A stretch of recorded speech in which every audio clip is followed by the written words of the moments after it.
ہمارا حال تو یہ ہے کہ ہم جس پارٹی کے ذمہ دار ہیں مولانا جرجیس، اسی پارٹی کے اندر سب سے زیادہ لیڈیز اور لڑکیوں کے ریپ کرنے والے مولانا جرجیس کی پارٹی میں موجود ہیں۔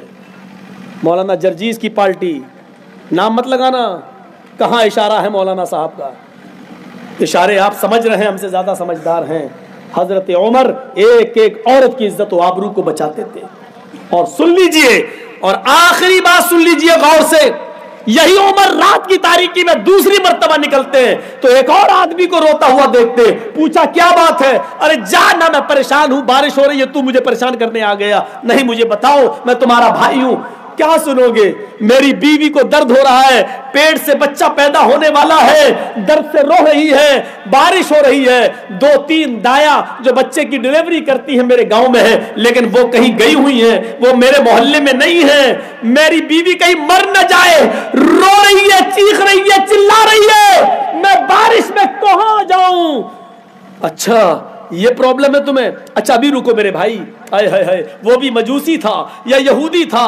حضرت عمر نے کہا رکو میں ابھی آتا ہوں۔ حضرت عمر گھر گئے، کہا بیوی اٹھو، عاتقہ اٹھو۔ بیوی نے کہا اتنی رات میں تو آپ نے مجھے کبھی نہیں اٹھایا، آج کیوں اٹھا رہے ہو؟ فرمایا میری بیوی آج بہت بڑا نیک کام ہے، اس دنیا آج تمہاری ضرورت ہے، تمہاری کسی بہن کی ڈیلیوری ہو رہی ہے، کوئی دایا نہیں مل رہی ہے، تم بچے کی پیدائش کرنے میں ایکسپرٹ ہو، تم ماہر ہو، اٹھو۔ ایک یہودی یا مجوسی آدمی پریشان ہے اس کی بیوی کی، اچھا یہ بات ہے، جلدی سے کپڑا لیا، تھوڑا سا تیل لیا، لے کے چل دی، بیٹھی آپ یہاں، میں اندر جا رہی ہوں۔ گھر کے اندر گھس جاتی ہے، کہتی ہے بہن تمہیں گھبرانے کی ضرورت نہیں، میں آ گئی ہوں۔ اس کو کچھ کھلایا پلایا اور مالش کی اور اس کے پیٹ کو ہلکے ہلکے دبایا۔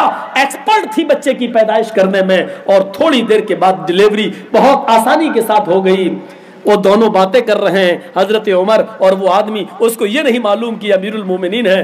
بس آپ تو مسیحا بن کے آ گئے، آپ تو میرے خیر خواہ بن کے آ گئے، آپ نے اپنی بیوی سے یہ خدمت میری کروائی، وہ خوش ہے۔ حضرت عمر بھی ادھر ادھر کی باتوں میں لگے ہوئے ہیں، اتنے میں آواز، بچے کے رونے کی آواز آتی ہے۔ اس یہودی یا مجوسی آدمی کے چہرے پہ خوشی آ جاتی ہے، بچہ رو رہا ہے، ڈیلیوری ہو گئی۔ حضرت عمر نے کہا جی جی جی جی، بچے کو نہلایا، اس کا ناڑ وغیرہ کاٹا۔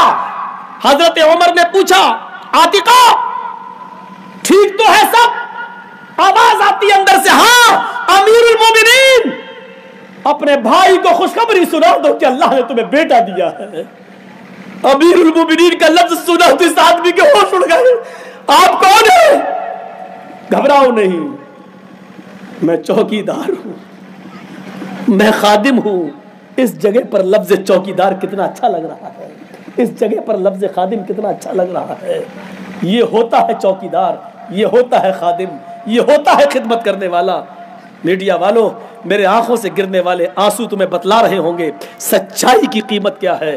کم سے کم اس دنیا کے لیے تو سب جی لیتے ہیں، مرنے کے بعد آخرت کے لیے بھی کچھ کر لو، اچھا پنیہ مل جائے گا۔ اگر اس دیش کو ہندو اور مسلم کے جھگڑے سے بچا لو گے، اس دیش کو ایک دوسرے کے قتل سے بچا لو گے، جو بھی مر رہا ہے چاہے وہ ہندو مرے یا مسلمان مرے، اتنا یاد رکھنا کہ وہ اس دیش کا ناگرک مر رہا ہے، اور آپ کے عقیدے کے مطابق اس بھارت ماتا کا یا اس دھرتی ماں کا پتر مر رہا ہے۔ اس دھرتی ماں کو اس کے پتر سے جدا مت کرو، اس زمین کی جو ماں کہتے ہو اس کو اس کی اولاد سے جدا مت کرو، بھائی بھائی بن کر رہو۔